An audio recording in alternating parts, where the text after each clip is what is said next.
No hay más que presenciar una fumarola en el Teide o freír un huevo en pleno Timanfaya para darse cuenta de que lo que nos hace especial a nuestras islas no solamente es visible a los ojos, sino que también está escondido bajo nuestros pies. Las islas están vivas por fuera, pero también por dentro, lo cual nos permite introducirnos en una maravillosa rama de la ciencia, la geología. Porque muchas veces conocemos cosas de los confines del cosmos, pero sobre nuestra Tierra, sobre lo que hay en el núcleo, ¿realmente lo entendemos todo? Esto nos va a dar oportunidad de introducirnos en cuestiones tan interesantes como la diferencia y similitud entre vulcanismo y sismología, o por ejemplo, adentrarnos en una cuestión futurista. ¿Se podrá hacer minería espacial?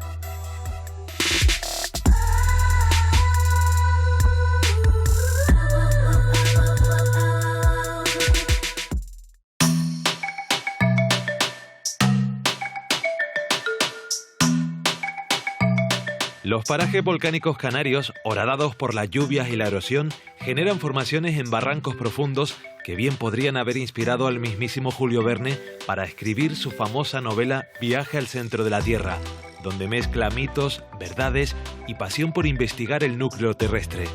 Previamente, el jesuita alemán Athanasius Kircher formuló una increíble hipótesis sobre cómo nuestro mundo estaba hueco y en su esfera interna albergaba ciudades y civilizaciones. La ciencia ha ido despejando estas dudas. La Tierra nunca fue hueca y sus diferentes capas se estudian desde los primeros ciclos educativos.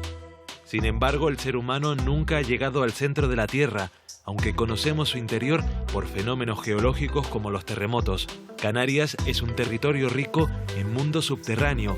Galerías, acuíferos, gases o energía geotérmica hacen que el archipiélago tenga un vasto mundo bajo tierra aún por explorar, estudiar y aprovechar.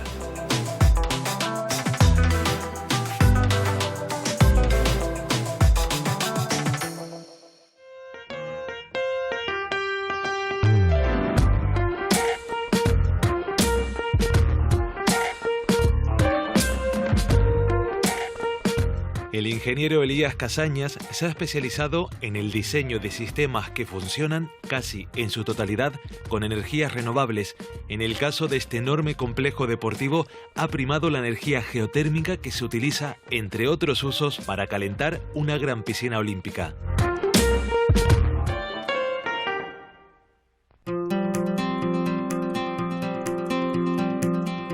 Hemos venido a ver la Santa como ejemplo de aprovechamiento de la energía geotérmica de baja entalpía. Pero esta, que se hizo en el 2014, tiene ya 6 años y medio de funcionamiento y aquí cada vez funciona mejor.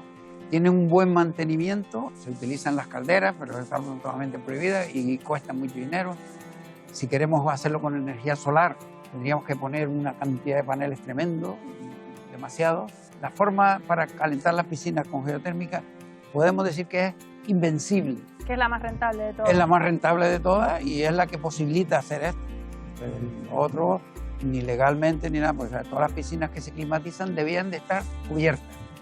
Descubiertas está prohibido, excepto con energía renovable. No solo tenemos aquí energía geotérmica, sino también utilizamos mucho la eficiencia energética. El agua que hay que renovar diariamente, que normalmente se hace a través de la limpieza de los filtros de arena y eso, pues ese agua se manda a un aljibe y después se le quita el cloro y se riegan los jardines y sobre todo el campo de fútbol que está al otro lado de esta pared. La mayor parte del calor que se necesita para tener las piscinas ahí preparadas para la utilización por los nadadores y los clientes es el clima, la temperatura. Y eso es muy costoso. Lo sacamos con energía geotérmica. El costo de la infraestructura es bastante bajo. Aquí simplemente son unas perforaciones que, como esto está próximo al mar y es terreno volcánico, entonces hacemos un pozo, metemos una bomba y esa bomba aspira agua y crea caminos preferenciales con mucha facilidad, como si fuera una gran piedra pómez que trae el agua y acude, y entonces ese agua viene y es el vehículo del calor. El agua vehicula el calor que sacamos de la tierra y lo metemos en la piscina. El tema del agua, en el sitio en el que estamos, pues intentamos no gastar más de lo que tenemos que gastar y controlarlo al máximo. Con el tema de las piscinas, lo que Elías estaba comentando, el tema de reutilizar el agua, para esas cisternas, para esos baldeos de aceras, todo eso, pues, y en todo lo que son jardines también, que los jardines no necesiten tanta agua, ¿no? Si miramos un poco todo lo que tenemos por ahí, toda esta vegetación, son cactus, son suculentas, son plantas que necesitan muy poco cuidado, muy poca agua. La energía geotérmica es una energía renovable presente en todo el planeta que aprovecha la temperatura del interior de la Tierra. Hay dos tipos de energía geotérmica, la de alta entalpía y la de baja. La de alta entalpía consiste en aprovechar determinadas condiciones de presión y alta temperatura superior a 150 grados para generar electricidad.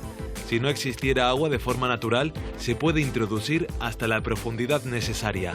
La alta presión de vapor asciende y se hace girar una turbina conectada a generadores que transforman este movimiento mecánico en electricidad. La energía de baja entalpía consiste en aprovechar el agua a un menor nivel de profundidad a una temperatura de unos 20 grados centígrados. Es muy recomendable para grandes instalaciones como naves industriales, centros comerciales o polideportivos.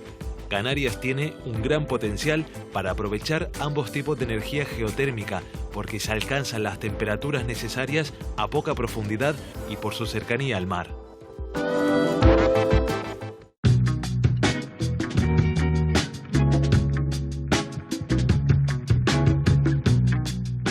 En el Parque Nacional, después de la erupción de 1730, quedó un calor residual entre 3 y 5 kilómetros de profundidad y ese calor se transmite a superficie por fractura. Entonces tenemos varias zonas dentro del interior del parque bien estudiadas donde llamamos anomalías térmicas. Tenemos una zona en el islote de Hilario, que es donde se hacen las demostraciones para los turistas. Zona en el cráter de Timanfaya, en Montaña Rajada. Entonces, claro, antes no se había explotado la energía geotérmica porque era como mucho más rentable como recurso turístico que como recurso energético, ¿no? Claro, el sistema era un sistema de eso, de introducción agua. Tendrías que montar una planta, traer el agua para introducirla en el tubo y aprovechar esa generar energía. esa energía. Hay un problema, destrozas el paisaje si tienes que montar una central geotérmica. Y hay otro, también que nos hemos dado cuenta con todos los estudios que se van haciendo, que al introducir agua, sobre todo por la lluvia, cuando llueve mucho, afecta al sistema del calor del interior de las anomalías. Y vemos pequeños sismos producidos varios días después de esa introducción de agua. Esto es un nuevo sistema con la idea de que, si vemos que funciona, pues aplicarlo a otras zonas del parque y del exterior del Parque Nacional también, que hay pequeñas anomalías, no temperatura tan alta como podemos apreciar dentro del parque, pero sí hay anomalías fuera del parque. Sí, sí.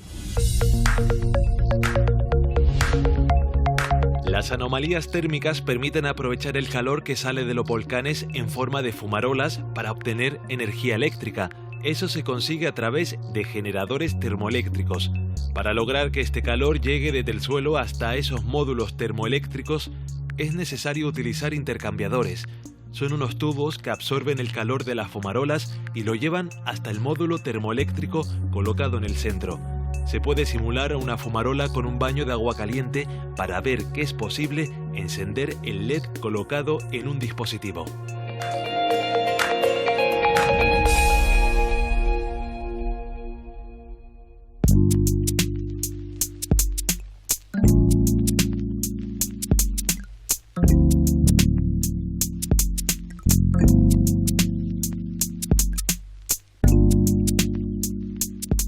Ahora mismo es la segunda instalación de Canarias. La primera es la del Loro Mar, la de la Zorca.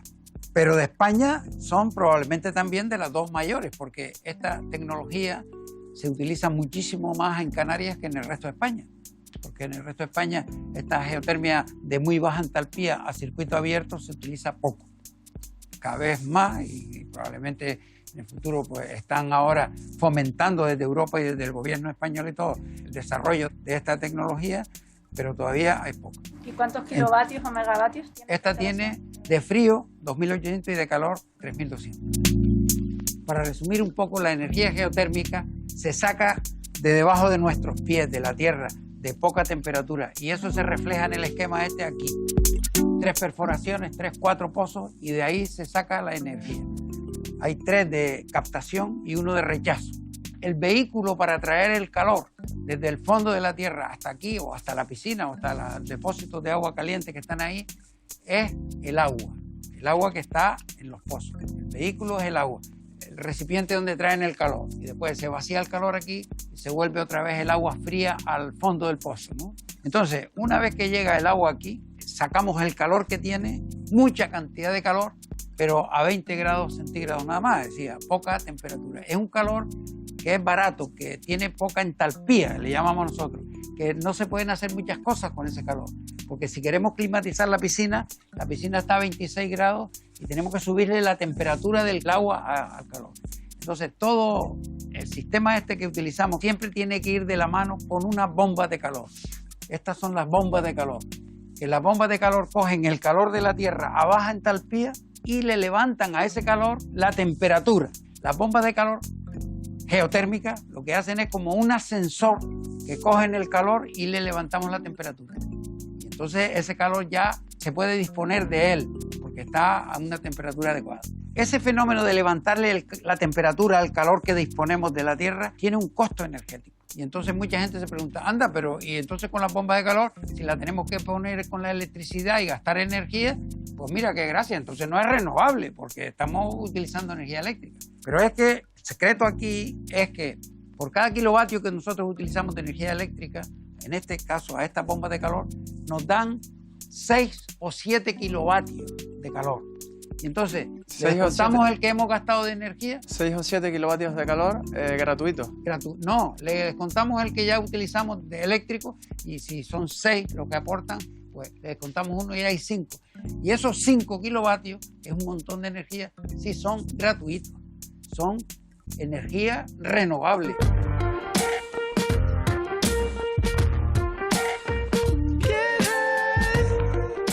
Aparte del viento, el sol, por supuesto en Canarias está la energía geotérmica, que es muchísimo más intensa que en ningún otro sitio, y todos son aportes que con unos desarrollos tecnológicos punteros que se harán en todos lados y que se probarán en Canarias, pues yo no dudo que pronto sean islas sostenibles.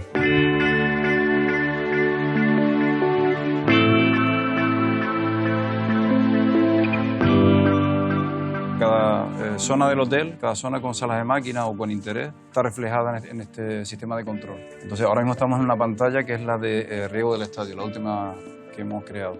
Pero podemos estar en cualquier otra de ellas y podemos manejarla de manera que sea también eficiente energéticamente. Es decir, podemos decirle solamente cuando es necesario, por ejemplo. En función de la temperatura ambiente, de la humedad relativa. Sí, tenemos sensores y el sistema va buscando la manera de crear eficiencia, ¿no? Podemos otra pantalla, ponemos la de solar, por ejemplo, y también nos pasaría lo mismo. Podemos decirle que en función de la potencia solar que tengamos en cualquier momento, pues funcione en un sentido o en otro, que se vaya a las piscinas, que se vaya a las CS. El origen para que la energía pueda climatizar las estancias está en las perforaciones verticales que se hacen en el subsuelo. Son los pozos. Vamos a ver los pozos, las fuentes. Aquí tenemos 3 pozos de captación, 1, 2 y 3, que están pegados a la sala de máquinas. Y el pozo de rechazo lo tenemos un poco alejado, que es donde tiramos el agua después de sacarle el calor, ¿no? Conviene que estos sean los que más próximos estén a la sala de máquinas, porque tenemos aquí el cuadro eléctrico, y de este cuadro eléctrico alimentamos las bombas que están sumergidas con esos cables, ¿no? ¿Qué profundidad tienen los pozos? Están sobre 24 metros. De profundidad lo que es el pozo, el agua está sobre 2. ¿Y hace falta una gran infraestructura o grandes maquinarias para hacer los pozos? No, hoy día es muy sencillo de hacer. ¿Y esto puede estar en cualquier lado? ¿Pueden haber vehículos encima? En estas zonas concretamente pueden hacerse en cualquier lado porque tenemos bastante flujo de agua, ¿no? Realmente... Hombre, en general el pozo como hablamos antes, una estructura bastante sencilla y bastante económica, excepto que tengas un terreno muy malo, que pues, algunas veces pasa, ¿no? Pero después no es peligroso, no ocupa espacio, no es como una torre de petróleo de estas que hay ahí que no se puede pasar alrededor porque no sé qué, porque tal, porque no tienes tropiezos. Pueden pasar coches por encima, depende también. Si hay que pasar coches, pues tendrá que hacer un poco la arqueta un poquito más reforzada, pero nada más. Y lo único que tienen es un agujero encamisado con una tubería de plástico para que no se nos cierre, una tubería y una bomba por donde saca el agua y se mete en la sala de los intercambiadores.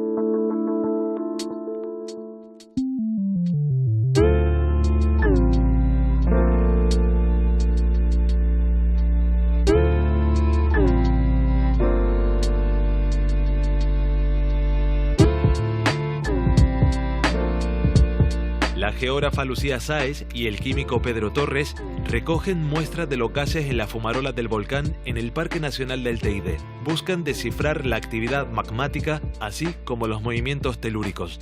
Y lo hacen junto a María José Blanco, directora del IGN, el instituto que observa y monitorea el terreno con el objetivo, entre otros, de minimizar los riesgos de los sismos.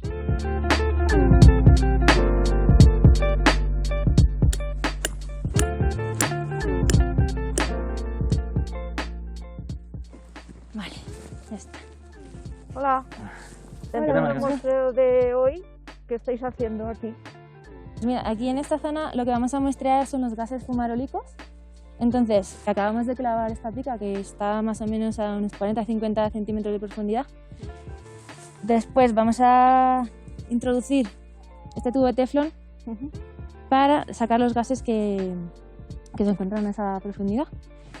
Claro, porque si los muestreos más arriba están contaminados por el aire, ¿no? Claro, lo que se trata aquí es de sacar el gas que sale del suelo. Ya. Entonces, intentar en la medida de lo posible que no entre gas de la atmósfera. Se encuentran disueltos un gran número de volátiles que son liberados en función de su solubilidad, que, bueno, que depende de la presión y la temperatura. Aportan una gran información del estado de actividad volcánico.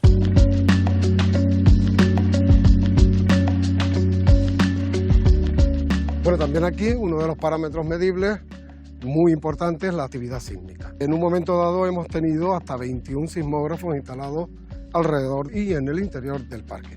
Son proyectos de diferentes universidades, diferentes organismos, tanto españoles como extranjeros. Y a la vez tenemos sismógrafos tanto de corto como de largo periodo instalados permanentemente.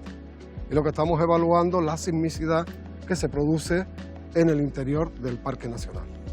Una de las cosas que sabemos es que cuando llueve mucho, pues la sismicidad, esa interacción del agua con la alta temperatura, pues produce muchos pequeños terremotos.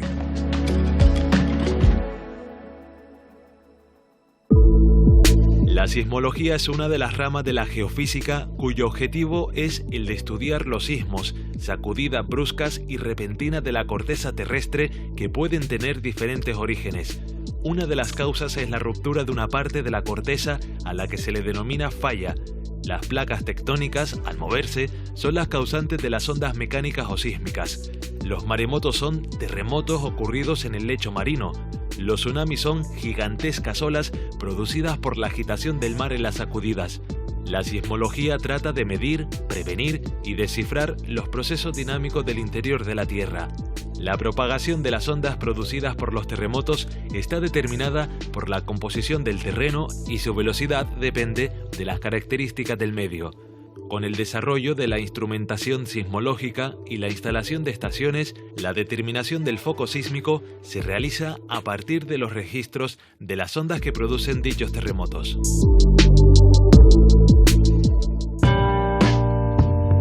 Muy interesante cómo podemos estudiar el interior de la Tierra, ¿no? El laboratorio completo, que nos referimos, pues estamos midiendo mareas oceánicas, mareas terrestres, deformaciones.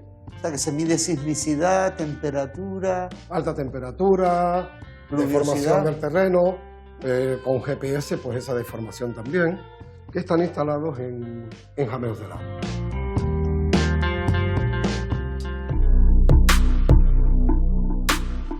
Me han comentado que están ampliando la red de estaciones sísmicas, Sí, este año hemos puesto 8 estaciones nuevas, estaciones sísmicas que nos permiten hacer un seguimiento mejor de la actividad sísmica y con todas las técnicas que utilizamos, que son geofísicas, sobre todo sismología, geodésicas de la forma de la Tierra y la geoquímica, nos permiten hacer un seguimiento mejor y conocer el estado de los sistemas volcánicos en Canarias. Porque ¿cuántas estaciones sísmicas tenemos ya?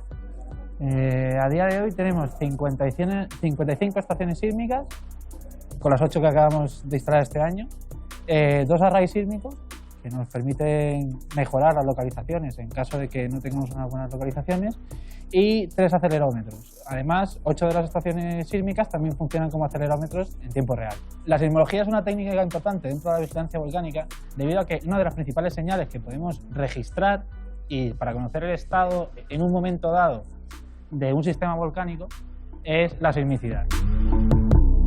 ¿No hay un problema de la precisión de las localizaciones de los terremotos precisamente porque el archipiélago es muy longitudinal y las estaciones solo se ponen en tierra? Sí, principalmente para nosotros poder decir que tenemos una buena localización de un terremoto, el hipocentro tiene que estar rodeado por estaciones, porque los métodos que utilizamos son muy parecidos a la triangulación, pero bastante más complejos. ¿Qué ocurre? Que como tenemos mucha sismicidad, como ocurrió en la erupción del Hierro de 2011, la sismicidad ocurría fuera de la isla. ¿Esto qué quiere decir? Si ocurren terremotos fuera de este triángulo, no los vamos a poder localizar bien. Y esto ocurre en todas las islas de Canarias. Entonces, ¿cuál sería la solución? La solución, la mejor solución que podría darse es poner estaciones, pues no en tierra, sino submarinas. La sismicidad común en Canarias, que suelen ser sismicidad de muy baja magnitud, suele registrarse, debido a que son de muy baja magnitud, sus registros tienen muy poca señal ruido, es decir, que no lo vemos muy bien. Entonces, muchas veces, cuando hablamos, por ejemplo, de enjambres, que son muchos terremotos en un corto periodo de tiempo, podemos ver que tenemos muchas señales, pero estas señales son muy difíciles de localizar. Entonces, a lo mejor podemos decir que tenemos 900 terremotos detectados, pero que tengan la suficiente señal como para nosotros poder dar una localización lo suficientemente buena, pues a lo mejor de esos 900 podemos dar 50 o 100.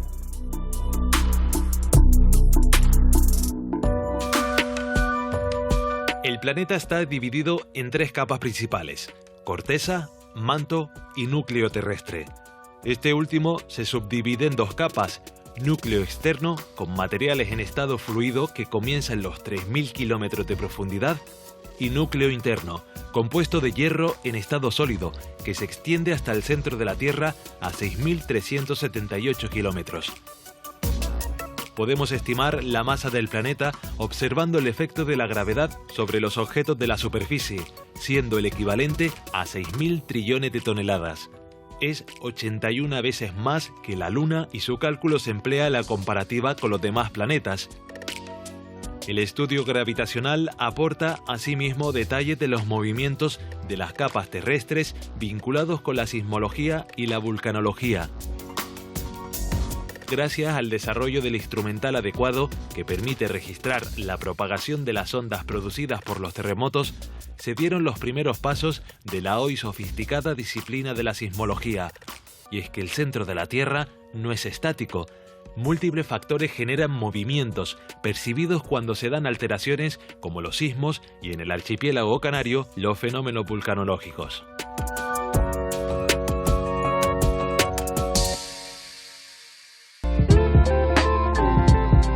El número de especies gaseosas son enormes. La principal es el vapor de agua, luego viene el CO2, sulfídrico, que es el olor típico que detectas en las fumarolas del Teide a huevo podrido, ¿no? Y así un largo etcétera, dióxido de azufre, de CO2, una gran cantidad. Todos esos gases son emitidos por el magma y estos gases, al ascender, están calientes, obviamente. El magma en Canarias, que se genera a unos 70 kilómetros de profundidad y luego asciende y se emplaza como a unos 20-40, está caliente y obviamente esos gases son emitidos a altas temperaturas. Llegan a la superficie aprovechando cualquier fractura o terreno poroso, fracturas, por ejemplo, generando las fumarolas típicas del Teide, como este espacio en el que estamos. Este es un borde de un antiguo cráter, ¿no? Efectivamente, efectivamente, que está rellenado con material poroso que aprovecha el gas caliente para alterarlo. Y de ahí las típicas manifestaciones de azufre, de color amarillo. Y ya no solo eso, sino también, como están calientes, aquí se encuentra una zona de anomalía térmica. Eso lo que nos da a entender es que los gases alteran todo lo que encuentran en su camino.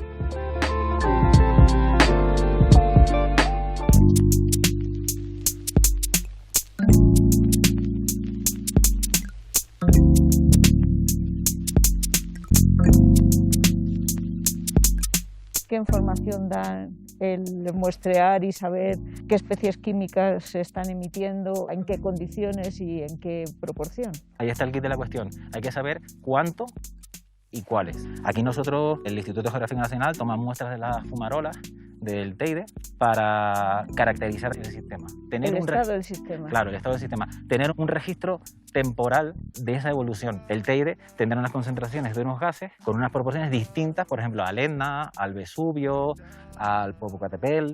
Tenemos una cámara magmática que está constantemente desgasificándose. De ahí tenemos las fumarolas de baja temperatura, porque están como a 83 grados. Que esa temperatura es la de ebullición del agua. Efectivamente, ¿no? efectivamente, el vapor de agua. El vapor de agua es el que marca aquí las temperaturas de las fumarolas. Esa cámara magmática está emplazada, según estudios, como a unos 4 kilómetros con respecto al pico del Teide, está constantemente desgasificándose. ¿Qué pasa? Si sufre algún tipo de descompresión, es esperable que las especies gaseosas cambien.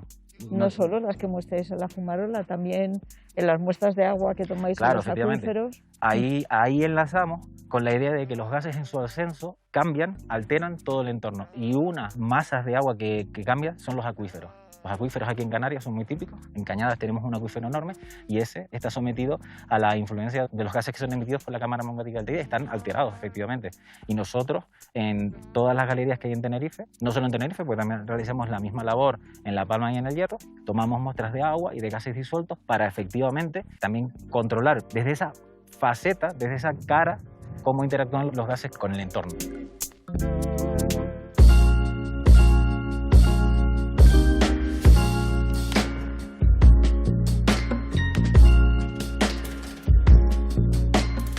Los movimientos del interior de la Tierra pueden causar daños a la población si no se toman las precauciones adecuadas. La geóloga Inés Galindo lidera el Observatorio Ciudadano de Desprendimientos, entidad que hace partícipe a la población en los procesos de detección de derrumbes. Esto ayuda a recabar más datos de lo sucedido y que la red científica que monitoriza estos datos tenga más información. Todo para tomar medidas con mayor rapidez y mitigar las consecuencias. Estamos aquí como representantes del Observatorio Ciudadano de Desprendimientos que estamos desarrollando dentro de un proyecto internacional y en realidad es un proyecto en el que hacemos ciencia para los ciudadanos, pero sobre todo con los ciudadanos, ¿no? Y esa es la parte más importante del proyecto.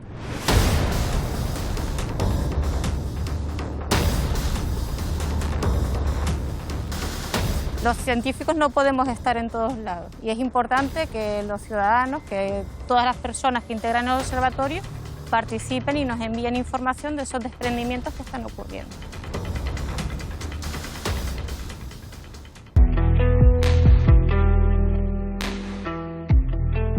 Si quieres, Jesús, ¿nos puedes enseñar un poco qué es lo que hacen cuando se encuentran un bloque desprendido? Sí, nosotros en principio, vemos un desprendimiento, lo que hacemos es coger una referencia, sacamos la foto y luego la mandamos a un grupo que tenemos, es un grupo de agrupadores donde hemos cogido esta figura para un poco transmitir luego a la población los posibles riesgos que pueden haber en ese momento, bien de desprendimiento o bien de un temblor que luego causa el desprendimiento siguiente.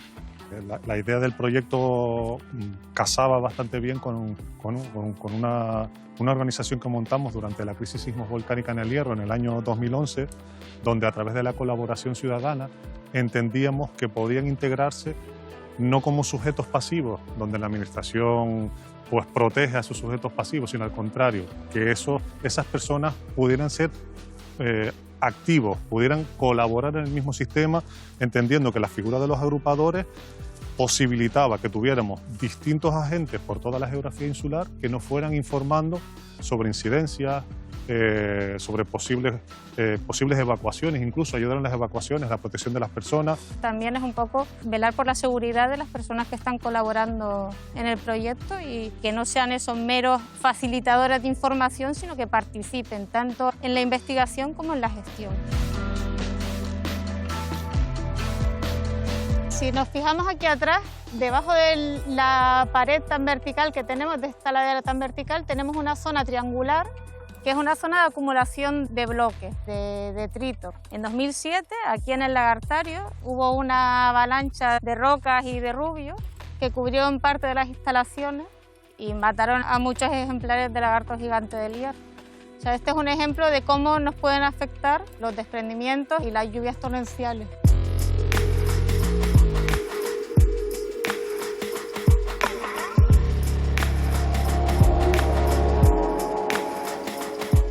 El Valle del Golfo, en la isla del Hierro, es un episodio recurrente y en varias ocasiones ha sucedido que este acantilado continuamente está generando este tipo de desprendimientos y poniendo en riesgo a la población.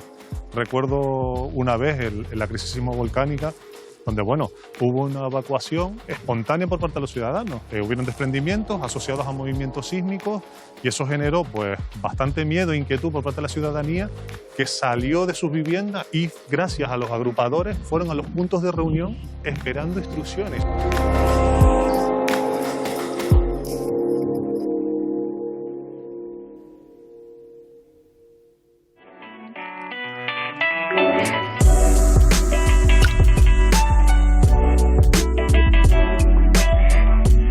Del interior de la Tierra también emana riqueza en forma de minerales, muy demandados en el sector tecnológico, como lo son las llamadas tierras raras. El economista y profesor de la Universidad de La Laguna, Francisco García, lidera un grupo de investigación sobre nuevas líneas de emprendimiento y ve en la explotación de esas tierras raras en Canarias una oportunidad para diversificar su economía. Los sectores que tienen que ver con la tecnología de la información y la comunicación y los sectores que tienen que ver con la sostenibilidad tienen que ser lugares a los que mirar, ¿no? Entonces esto puede ser una alternativa, lo que pasa que evidentemente estamos en fase de ciencia básica, ¿no? Claro. Es decir, ustedes están en el laboratorio Claro. analizando la concentración que hay en esas piedras Claro. de este tipo de metales.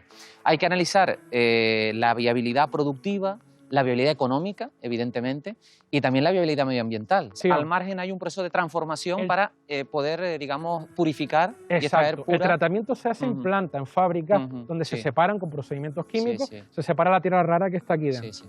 Ajá. Este botito lo hemos sacado, como todo el mundo lo compra, porque el 98% del comercio de estos elementos, metales críticos, vienen de China, de una única mina en China. Hace 2 años, China amenazó a Estados Unidos con una guerra comercial precisamente cortando la exportación de tierras raras. O sea, geoestratégicamente estos son elementos claves para el futuro, Son para la elementos para el competitividad futuro futura. de Es las evidente. telecomunicaciones, incluso algunas aplicaciones incluso en defensa, pero sobre todo en energías renovables. Se llaman raras porque históricamente se llamaron raras porque eran difíciles de encontrar, estaban mezcladas con otros elementos. De hecho, la serie química se llama lantánidos, viene del griego escondidos, porque estaban escondidos en otros minerales.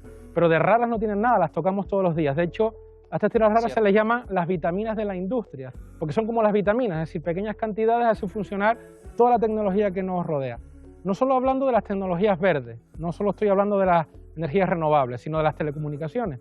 Por ejemplo, la fibra óptica, todas las telecomunicaciones de los años 90 para acá, se revolucionaron por eso, porque era luz viajando por una fibra. Esa luz que viaja por esa fibra la emite un elemento químico que es luminiscente, que emite luz, que tiene propiedades fotónicas. Ese elemento es el herbio. El herbio es una de las tierras raras, domina todas las tecnologías de las telecomunicaciones que nos rodean. Por ejemplo, en China salen un tipo de rocas que se llaman carbonatitas. Carbonatitas son unas rocas magmáticas que tienen una composición, tienen una cantidad de carbonato cálcico importante en su composición, por eso se llaman carbonatitas. La carbonatita es de la punta de Peñón Blanco en Fuerteventura, en la superficie de Fuerteventura, es decir, en la isla. Entonces, estas rocas carbonatitas, pues resulta que hemos encontrado indicios de concentraciones muy altas de tierras raras, tan altas como 10.000 partes por millón. ¿Eso qué quiere decir? Que en una tonelada de roca bruta se sacarían 10 kilos de tierras raras. Yo creo que esta crisis, ¿no?, que estamos viviendo actualmente, fruto de la pandemia, que va a acabar siendo una sindemia por sus efectos sociales y económicos, ¿no?, como ya muchos economistas decimos, es evidente que es una oportunidad para diversificar nuestra economía, ¿no? Nosotros en Canarias conocemos 7 islas, bueno, 8 con la Graciosa, ¿no? Pero en verdad hay 120 montes submarinos en Canarias. Me gustaría ponerte un ejemplo. Mira, este bote de aquí, el fluoruro de herbio, o el óxido de herbio, perdón, con una pureza del 99,99%, es decir, lo que se extrae después de esta roca. Porque claro, esto tiene un procedimiento industrial. Es decir, esta roca que se extrae bien de la mina en superficie o de la costra del monte submarino se lleva no in situ. Es importante decirlo. O sea, no es que en el fondo del monte submarino o en la propia hay un mina. proceso de extracción. Esta roca es increíble tenerla en la mano, porque estaba a 1.500 metros de profundidad. Vale, esto es lo que se llama costra de hierro manganeso, que es las costras que recubren los montes submarinos. Las tierras raras, en realidad, no son tan raras. Se trata de elementos fáciles de encontrar en la corteza terrestre. Pero, en la actualidad, la producción de la mayoría de estos minerales se lleva a cabo en la región china de Mongolia Interior. Estas tierras raras son importantes porque sirven para fabricar tecnología, desde teléfonos móviles hasta placas solares o material militar. A pesar de sus implicaciones medioambientales, la demanda de tierras raras en el mundo no deja de crecer. Los coches eléctricos, por ejemplo, necesitan de estas tierras para funcionar. De momento, el monopolio de tierras raras lo acapara China, con la dependencia que ello supone para el resto de los países del mundo. En Canarias se han encontrado indicios geológicos de estos preciados minerales presentes en la superficie de los montes submarinos del archipiélago y en rocas carbonatitas en Fuerteventura.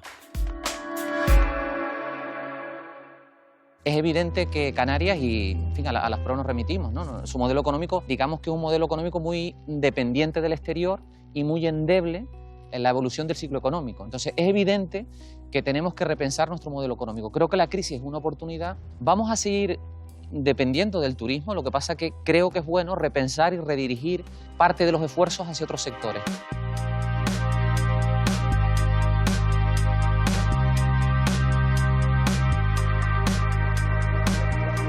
Todo dispositivo de imágenes, pantallas, smartphone, proyectores, televisores, todos tienen tierras raras que sirven.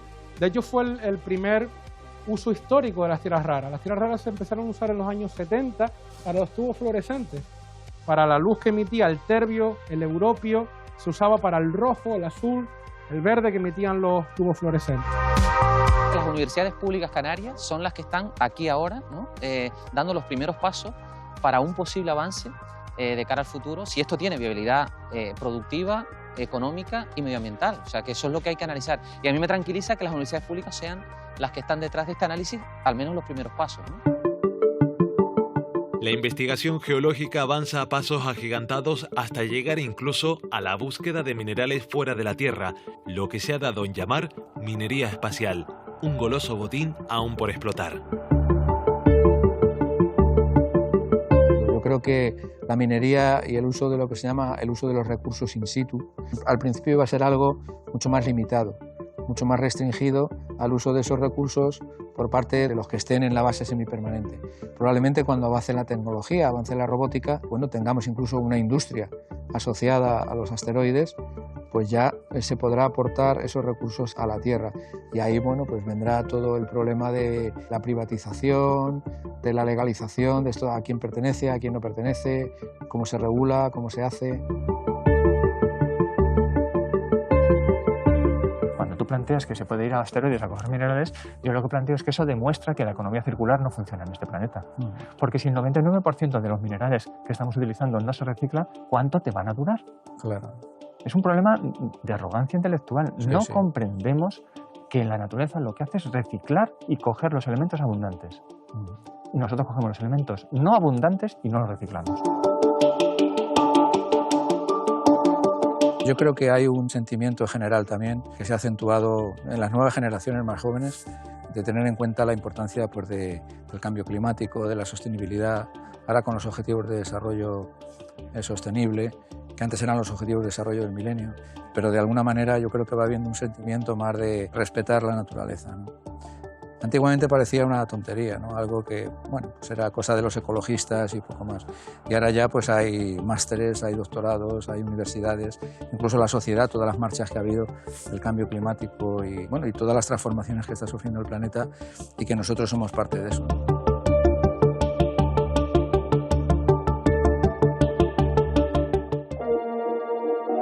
El ser humano ha llegado a casi todos los rincones de la Tierra, incluso ha viajado a la Luna, pero nunca ha podido ni siquiera asomarse al núcleo del planeta, y mucho menos a su punto central, a 6.000 kilómetros de profundidad. Lo más lejos que llegó fue a solo 12,2 kilómetros y no le resultó nada fácil. ¿Por qué es tan complejo llegar a ese lugar rodeado de un aura de misterio para poder explorarlo? Debe ser algo así como que cada persona intenta adentrarse en lo más profundo de su ser, hasta comprenderse. Misión también casi imposible.